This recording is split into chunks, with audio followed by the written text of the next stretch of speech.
Representation is the idea that people can see examples of people who look like them throughout the world in all layers of society.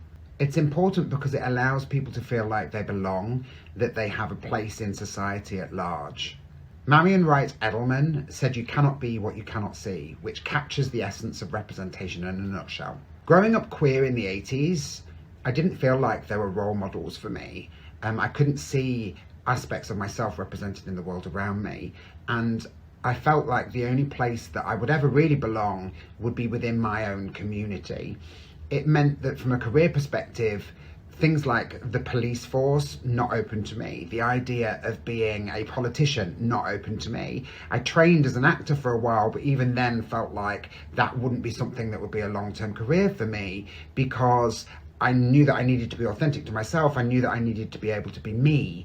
And those organisations and those fields of work were not places that queer people existed. However, today we have greater representation. You can see queer people represented in numerous fields of employment. They exist at all levels and all layers of society. And you can see young queer people taking up opportunities in careers that I would never have considered when I was young. From a corporate perspective, there is a real challenge for those employers who are wanting to increase diversity within their workforces, particularly when they don't have diversity at senior levels or at various different levels within their organisations. Because for people from underrepresented backgrounds, if they can't see themselves represented throughout that organisation, why would they want to join that organisation?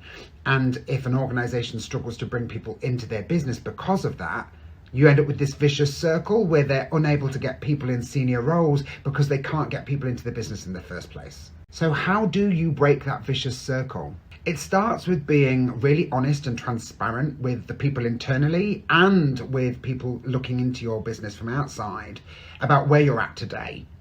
Set yourself some real honest goals about what you want to achieve, and they need to be relatively achievable within a period of time, otherwise it just looks like you're failing. Talk about the challenges you face with regards to diversity and inclusion internally. Make sure that you're creating people policies that support diversity and, more importantly, inclusion within your workplace.